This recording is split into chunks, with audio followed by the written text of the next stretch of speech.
Salamat sa pagsama niyo, Dok. Hindi ko na alam gagawin ko kanina eh. Wala naman, kuya. Malayo pa babae niyo? Doon pa po banda.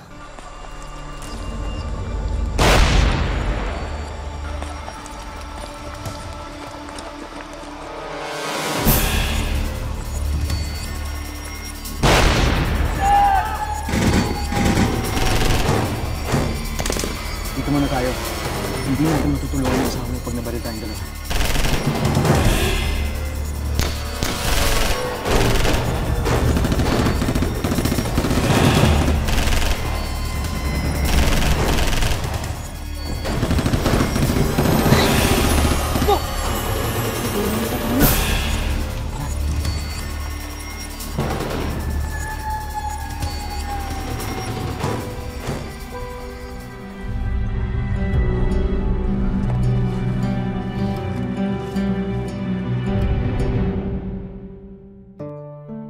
Marami ang nangangarap na maging doktor.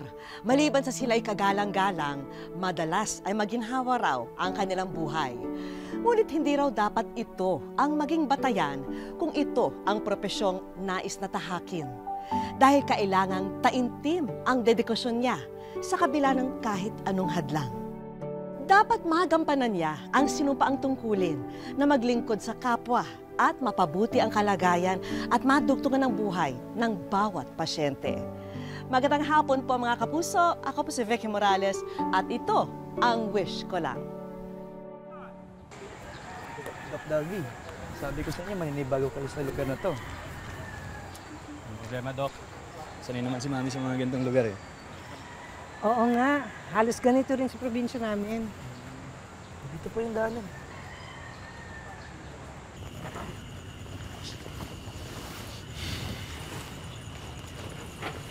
Sayang nga, no? Hindi naabutan ni Daddy yung pagiging doktor ko. Tingin mo, matutuwa kaya siya na mas pinili kong maging doktor dito sa baryo kaysa mag-serve sa PGH.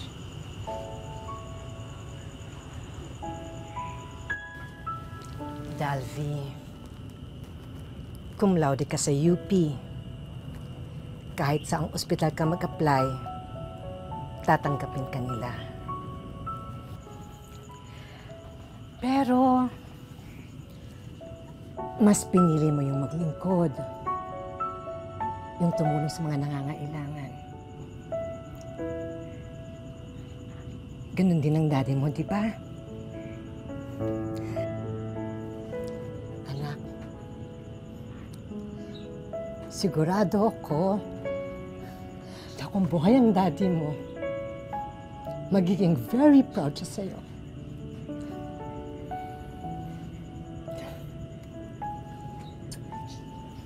Mga barangay, sandali lang ho, may pakikilala ako sa inyo.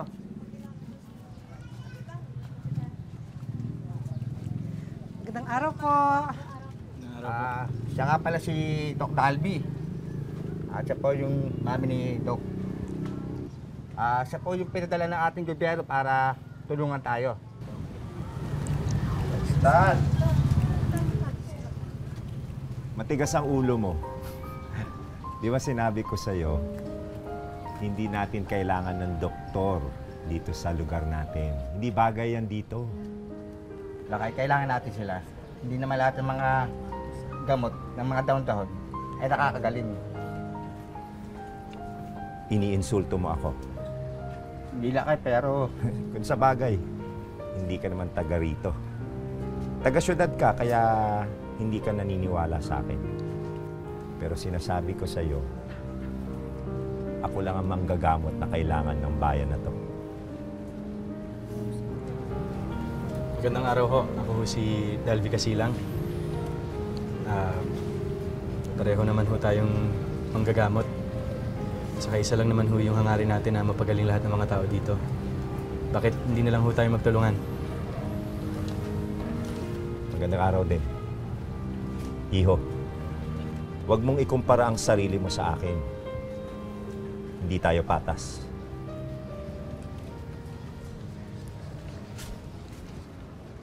Hello, Doc. Gusto mo po kayo? Buti naman.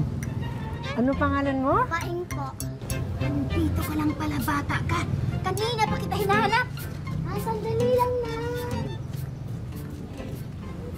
Dok, sumama kayo sa papakita ko pa ng aming health center. Tara.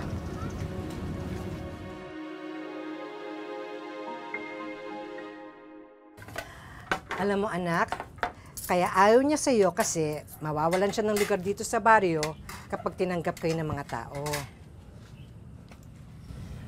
Pero sa isang banda kasi parang hindi mo rin sila masisisi kasi ang dami na daw nagpunta dito ng mga taga-syudad. Tutulungan sila, bibigyan ng kung ano-ano pero lolokohin lang, kakamkamin lang yung mga ari-arian nila. Tsaka isa pa nahihirapan din yung mga taong pumunta sa clinic lalo na kapag may mga humaharang na iba kagaya nila kay. Sabi kasi ni Benny may mga ilan daw na gusto magpa-check up, gusto magpatingin, magpagamot. Kaya lang natatakot sila kasi kakunti lang sila. Mas marami yung ayaw kaya natatakot na baka pagtulungan sila ng lahat. Ano yun, parang peer pressure ng community. Alam mo, ang daddy mo noon, ayaw na ayaw sa kanya ng mga kaibigan ko at ng mga kamag-anak ko. Kaya ginawa niya, kinaibigan niya yung mga kaibigan ko at yung mga pinsan ko. At alam mo, nung malapit na siya sa mga kamag-anak ko, sila na mismo ang nagsabi sa mga magulang ko na tanggapin siya.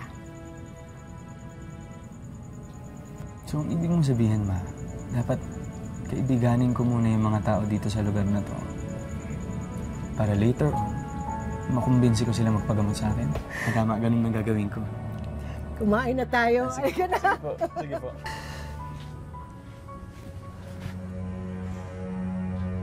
Ma? Problema? Hindi, masyado lang mainit siguro kanina. Tubig po muna kayo. Tubig ka muna, Ma.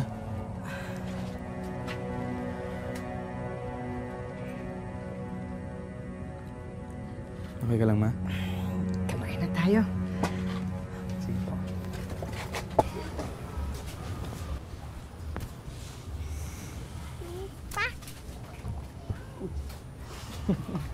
Ano to?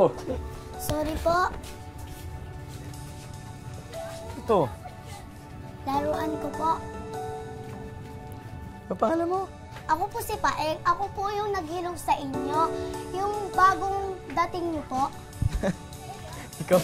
Ikaw nga.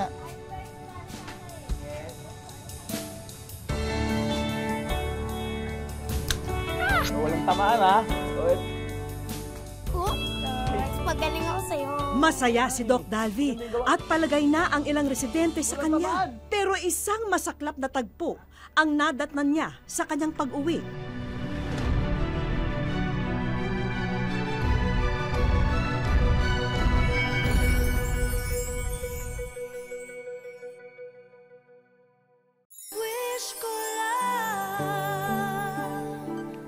Nadestino si Dr. Dalvi sa isang malayong baryo sa Ilocos at isinama na rin niya ang kanyang ina para patuloy siyang maalagaan habang ginagawa ang kanyang mga tungkulin. Ngunit dahil sa dedikasyon sa kanyang trabaho, tila napabayaan na rin niya ang kanyang mahal na ina.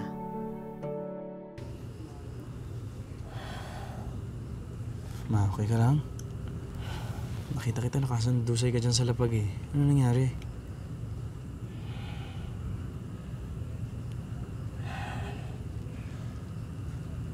Natatandaan ko. Nahirapan akong huminga. Anak, sorry ha. Kung nag-alala ka sa akin. Ma, ako dapat mag-sorry sa'yo. Inuuna ko yung kalusugan ng iba pero yung sa kalusugan ng pamilya ko napapabayaan ko. Pakiramdam ko wala akong kwentang anak. Wala kang kasalanan. Tinago ko kasi sa'yo kasi ayoko lang na mag-aalala ka sa akin. Hindi naman pwede yun, Ma. Hindi ko alam gagawin ko pag may nangyari sa inyo. Ma, gusto mo ba mag-resign na lang ako? Hindi na lang tayo sa atin.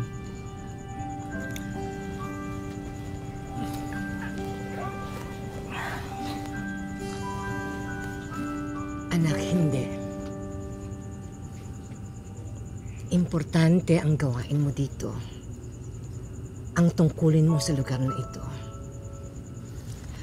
Anak, alam nating pareho na ito talagang gusto mong gawin kahit noon pa. At tandaan mo, anak, ito ang misyon na gusto ng Panginoon para sa iyo. Kaya huwag mong susukuan. Magandang araw po. Doc Dalby, tumawag pala si Kapitan. May outbreak ng dengue sa baryo. Pumunta ka na. Mas kailangan ka ng mga tao doon.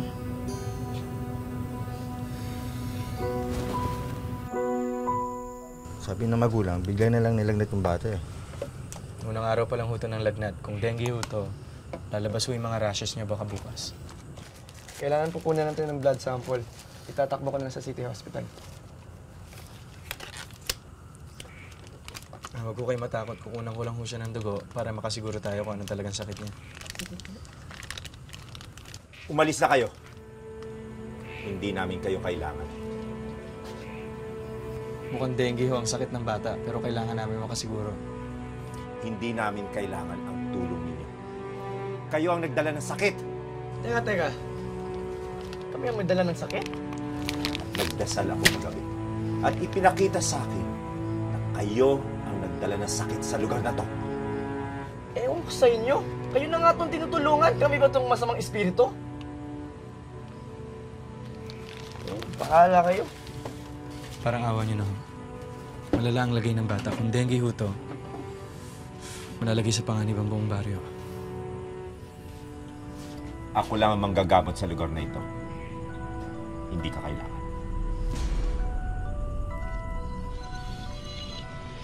Eh di kung ayaw nila magpagamot sa atin, hindi bahala sila. Hindi naman tayo mamamatay, di ba? Hindi naman pwedeng ganoon. Responsibilidad natin sila bilang mga doktor. Eh ano naman gagawin natin kung ayaw nilang magpagamot sa atin? Okay. Let's try to focus here. Medyo nagiging malapit na ako dun sa mga magulang ng ibang mga batang nakakalaro ko. Ngayon, kailangan natin silang makumbinsing magpa-blood test. At paano mangyayari yun? Nakita mo naman yung bata kanina kung paano mag-freak out nung nakita niyang karayom, di ba? Isa lang. Isang bata lang ang kailangan natin makumbinse para makapagpagamot sa atin. Kapag umayos yung kondisyon niya, malaki ang tsansa na maniwala na yung mga tao na nandito sa atin. Dok! O bakit? Si Frank po may sakit. Ha?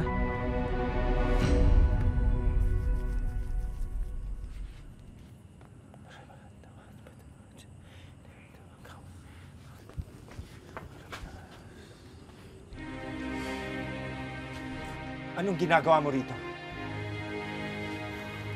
Huwag niyo hong pagdiskitahan ng bata. Tinawag nila ako dito dahil alam nilang kaibigan ko si Paeng. Nag-aalala ako sa kanya. At naniniwala sila na kaya ko siyang tulungan. Lumayas ka.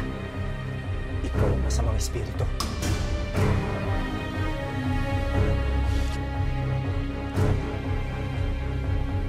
Hindi mo siya ilalabas rito. Hindi ho kayo umalis daraanan. Pagpipilitan ako saktan kayo.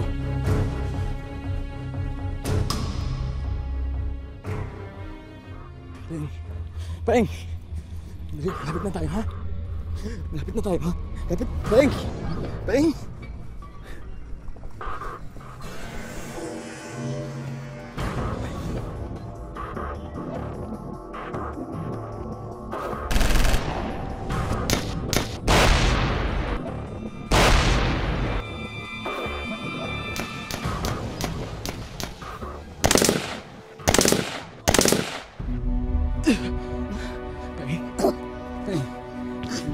Paeng, sandali. Sandali. Paeng. Paeng. Paeng. Sorry. Is Paeng. Paeng. Paeng. Gising. Paeng.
Hindi ka ba pupunta sa libing ng kaibigan mo?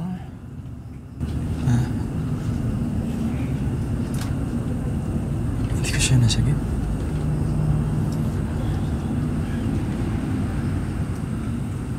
Wala akong kwentang doktor. Hindi totoo yung sinasabi mo. Sige. Mas mabuti pa nga siguro na bumalik tayo ng Maynila kung ganyan talagang iniisip mo. Kalimutan mo na yung mga bata na kagaya ni Paeng na pwede ding mamatay dahil wala silang doktor na gagamot dito sa lugar nila.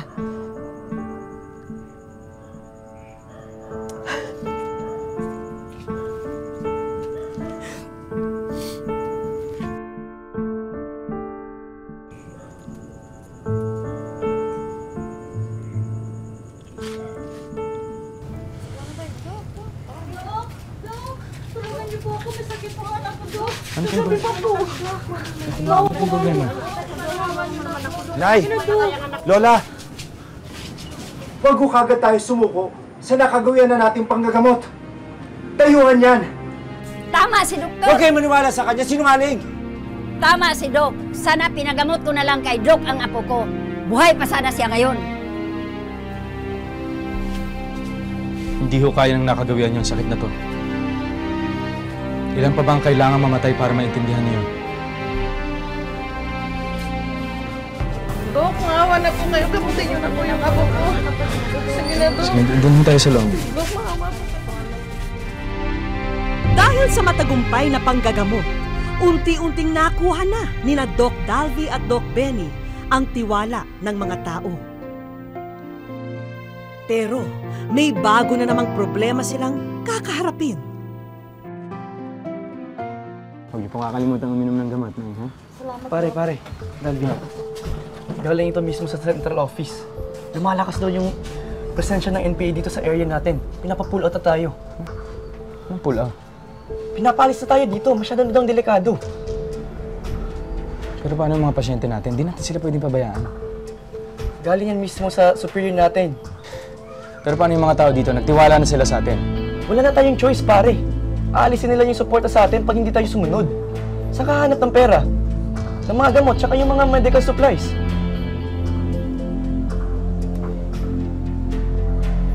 Hindi ako alis. Hindi ko pwedeng iwan ang mga tao dito. Hindi ko sila pwedeng pabayaan. Bahala ka kung gusto mo magpakabayani, basta ako sisibat na ako dito.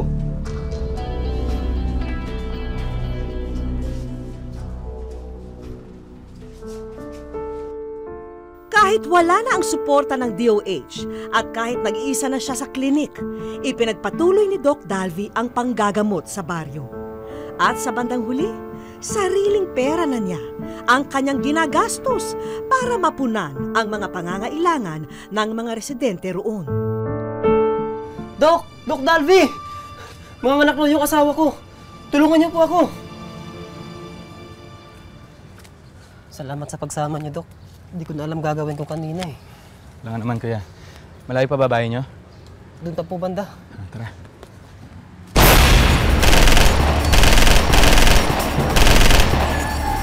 Ito muna tayo. Hindi natin matutulungan sa akin pag nakalitan.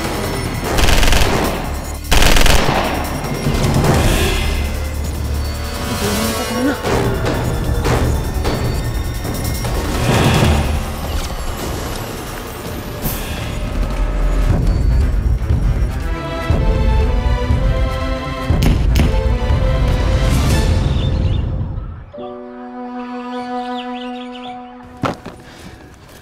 Dok, ano ka ba? Papatay na kanina tapos ngayon gagamutin mo pa. Doktor pa rin ako. Kailangan kong gawin ang trabaho ko.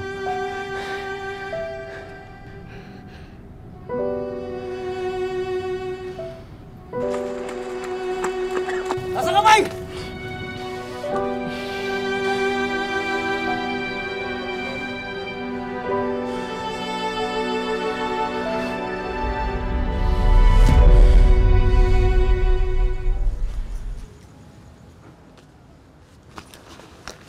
Dalvin! Dok Dalvin! Bakit? Sino may sakit? Pasensya ka na, ha? Wala na kasi akong supplies.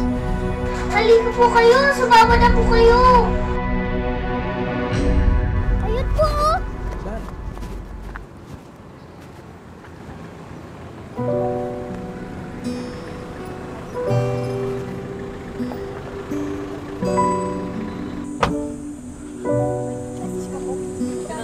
Magandang araw. Doc, good news. Dinalik na ng DOH ang suporta nila sa'yo. Uy!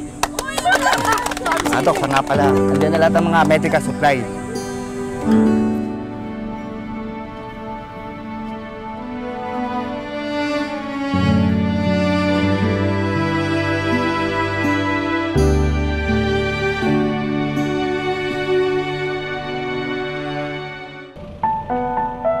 Dito sa bayan ng Nagbukel sa Ilocos Sur, nakadestino si Doc Dalvi Casilang. Sakay ng motor, patungo ngayon si Doc Dalvi sa Barangay Casocos. Ito ang pinakadulong barangay sa taas ng bundok. Tuwing darating si Doc Dalvi rito, sa ilalim ng puno na ito nagpupunta ang mga residente. Magpapatingin na kasi sila sa kanya. Pagdating sa area, marami kaming nakita na mga batang malnourished, so maliliit sila, magagaan, tapos may mga tao na may sakit na hindi nila alam na meron pala sila nung karamdaman na yon, tulad ng tuberculosis. Merong mga tao dito na stroke na lang bigla, hindi nila alam na may hypertension at diabetes pala sila. Binisita ni Doc ang kakasilang pa lamang na si Marinel. Si Doc Dalvi ang nagpaanak kay Baby Mark. Baga na nga kararagak ti apo, tamay normal ko ti anak ko. Ken papigsaak iti riknak. Pampanunutak ti anak nagyan ti tiyan ko ken may anak ko iti nasyaat. Malapit ang loob ni Doc Dalvi sa mga bata at kuya ang turing nila sa kanya. Pamilya na nga kung ituring ni Doc Dalvi ang mga taga-Nagbukel. Halos 2 taon na siyang naninilbihan sa kanila. Pero isang tao pa rin ang nagsisilbing lakas niya at ito ay ang kanyang Mami Dalisay. Kasi sinabi ng doktor may sakit ako. Kaya ibinuhos ko na lang yung time ko sa kanya. Na makasama ko siya palagi. Anak, salamat at sa panahon na ito magkasama tayo. Salamat sa Diyos at magkasama pa rin. Dahil din sa kondisyon ng ina, ay hindi siya magawang iwanan ng mag-isa ni Doc Dalvi.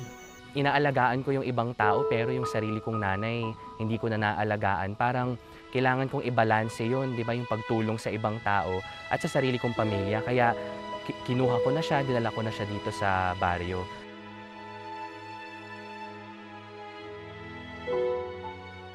Maraming salamat na bigyan mo ako ng chance para gawin yung life story mo dito sa Wish Ko Lang. It's truly inspiring. Wish ko lang.